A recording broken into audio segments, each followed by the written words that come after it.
Hello everybody, I'm Charlie from Dr. Wen, and welcome along to yet another daily Doctor Who YouTube video. As promised, I am back, and today I'm going to be ranking all episode 11s of New Who, so the revival era of Doctor Who since 2005. This is part 11 of an ongoing series I've got going, where I rank episode 1s, 2s, 3s, etc. And just a little side note, I am not combining two-parters for the series, I'm separating them, so for example, I'm not including Heaven Sent / Hellbent as episode 11 and 12. Episode 11, I'm just going to be including Heaven Sent as an episode 11. So let's get into this video, and I hope you enjoy. Feel free to like this video if you enjoy it, and subscribe to my channel if you enjoy my daily Doctor Who content. Also, leave your rankings down in the comments below if you want to share your opinions with everyone else who's watched this video. So let's get into this main portion of this video, and I hope you enjoy. So in 10th place we have Fear Her. This is Series 2, Episode 11, and it isn't very good.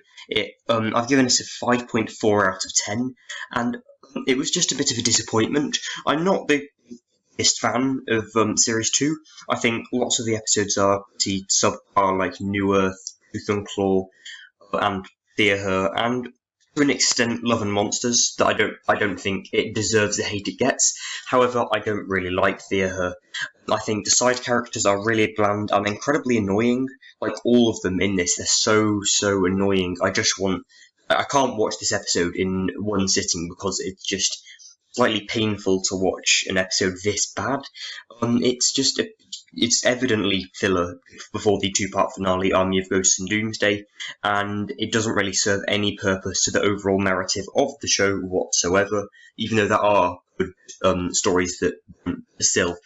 And the whole concept is just a bit weird, how he draws something and it disappears. I just think it's a bit odd, and yeah, I think it's just a really strange episode, and it does deserve the hate it gets. 9th place, we have Boomtown from Series 1. You can tell I'm not a fan of Episode 11s from the RTD era, and rightly so. Series 1, Episode 11 isn't that great. It's pretty weird because I've given it a 6.1. It's not necessarily bad. It's not like that bad, it's just very meh. I do quite like how Jack Harkness is in this again, because he'd been in The Empty Child and The Doctor's Answers. I'm glad he kind of went with them. And Mickey was good as well, having his whole TARDIS team of Doctor, Rose, Mickey and Jack was actually really good. I really enjoyed the dynamic between them all. It is, like I said, a bit of filler before the two-part finale, Wolf and the Parting of the Ways, and I suppose it does set up the two-part finale nicely, with Jack Harkness still being there. And yeah, it's not that bad. I think it's quite weird. It's weird how it's a sequel to not the most popular episode, Aliens of London and World War III. So I thought that was a bit odd. But yeah, this is still okay story. It's got some redeeming factors, like the whole interesting dynamic between the Doctor and that Slovene woman person. And yeah, it's odd, but I don't know, I think it doesn't quite deserve the huge amount of hate it gets. In 8th place, we have The Lodger from Series 5. This is, in my opinion, the worst episode 11 of the Moffat era and of the 11th Doctor's era. And like the lower down stories on this list, it's because it's a bit of filler. It's a filler episode before the two-part finale, the Pandorica opens and the Big Bang. And yeah, it's just not that great. I think it's a bit funny. I've given it a 6.5 because its huge redeeming factor is it's comedy. It's a comedy episode, and it is quite funny. I think the chemistry between the two main characters, the Doctor and Craig, is actually really good, and I think this is a better version of Craig. However, the plot's a bit weird with this house faking having a second floor, and it trying to build itself a new TARDIS. It was just really weird, and I don't really like how Amy was separated from him. I usually quite like episodes where the companion is away from the Doctor. In this one, I don't think it really works, and Amy shouldn't have even appeared in this at all, and I think it would have worked a little bit better had she been there. Next up, in 7th place, we have Crimson Horror from Series 7. This is, like I said, Series 7, Episode 11, and again, it is it's a filler. It's not as much filler as the others, because it does have lots of fairly important things like the Paternoster Gang, having the first entire half of this being with the Paternoster Gang alone. I think it's quite a bold move, and I think it worked surprisingly well, actually. I've given this a 7.3, so it's not absolutely abysmal, but it's not the best. I think the whole parasite, and she was like dyeing everyone red, I thought that was quite odd, but this worked surprisingly well, the whole format of the episode, kind of having the first half with some other people, Paternoster Gang, and then having the second half involve the Doctor. I did quite like that, and they did have some great moments, especially Strax, my favourite member of the Paternoster Gang. He is absolutely brilliant. I think every line he says is absolute gold. Lots of people don't really like Strax, and I don't see why. He's just really funny. And yeah, this isn't that bad an episode. Plot-wise, it's not very good. In terms of characters, absolutely flawless. Clara is also brilliant in this. This is still fairly early days for modern Clara, so I'm glad she got quite a lot of development in this. Next up, in 6th place, we have the God Complex from Series 6. Now, this is the best episode 11 of the 11th Doctor's era, and rightly so, it's very good. I've given it an 8.4, so it's a huge step up from the others, and rightly so, it's really good. I think it gets a little bit too much praise. I think it's a bit overrated. I don't really say that often enough for lots of episodes, but most of the time I think they're underrated. But in this case, I think it's a little bit overrated. I do really like the concept of having this hotel where everyone has a room with their biggest, darkest fear in. I really like that. And I do really like the whole concept of like this hotel and all the rooms like shifting and turning and don't know which way to go. I did really like that, and the whole creepy sort of aspect of everyone saying praise him about the Minotaur was actually really good and quite scary. In general, the Minotaur isn't a very good villain. It's just trying to, do loads of callbacks to Classic Who about the Horns of Nyman, and I don't really think it worked very well in that sense. However, it's still got very good side characters like Rita. She would be a brilliant companion, but sadly she, got devoured by this Minotaur. And I didn't really like that whole scene at the end where the hotel was kind of like folding over and it was actually just an illusion. I didn't really like all that.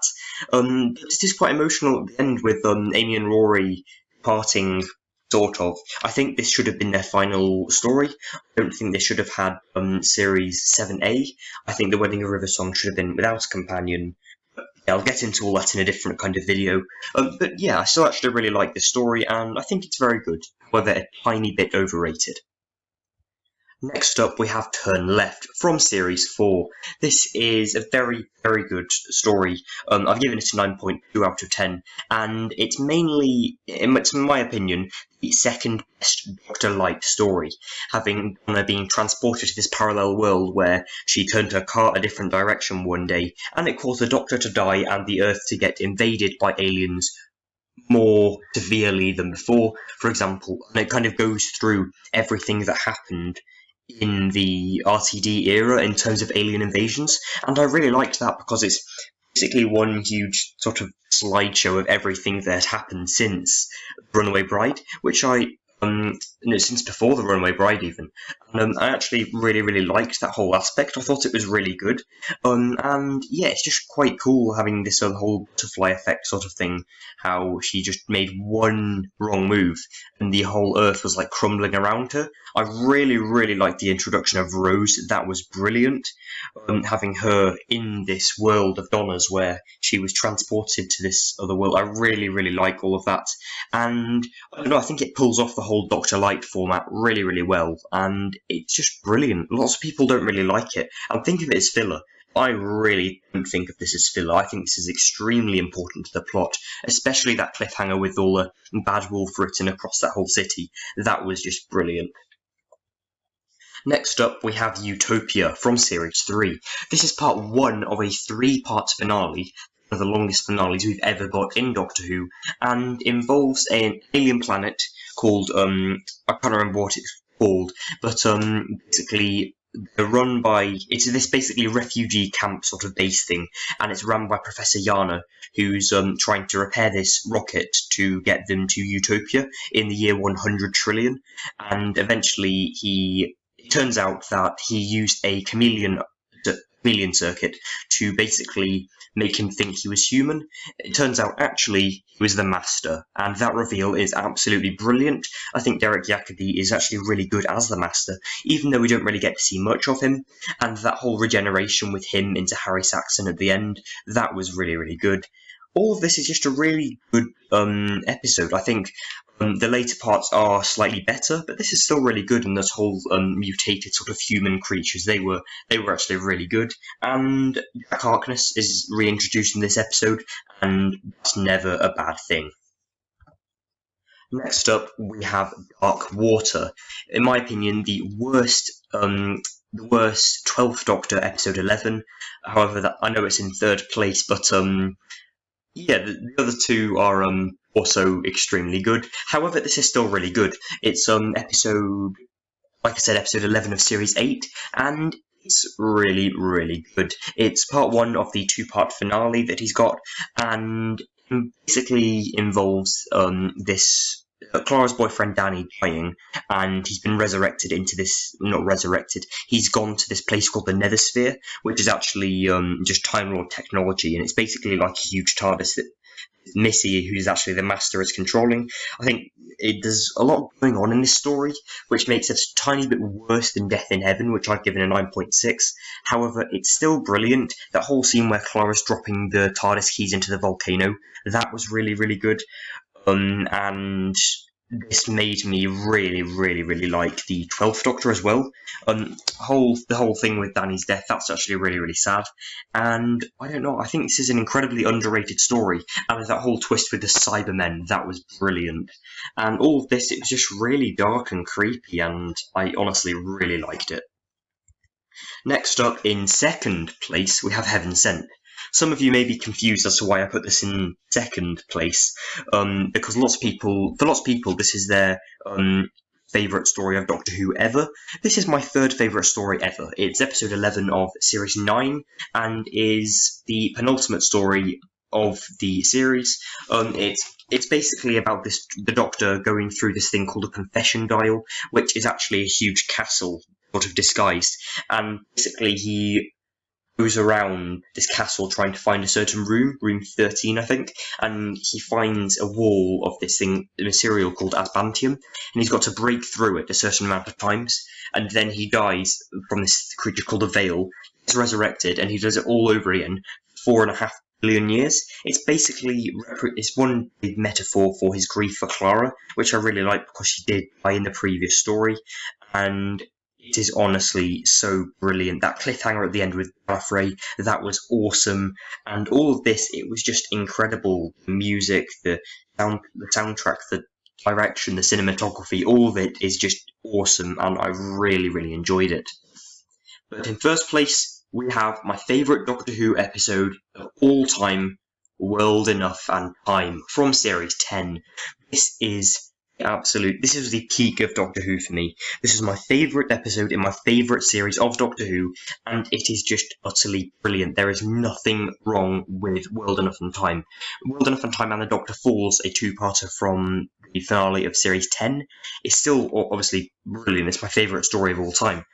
I think World Enough and Time is even slightly better than The Doctor Falls. That whole thing with Paul being converted into a Cyberman, and those unfinished Mondasian Cybermen with the big black eyes, that was just so, so creepy, honestly. All of it was just really, really scary, and the whole concept of waiting down there with Master for 10 years while the Doctor had only been there a few minutes, it was just genuinely quite scary for Bill.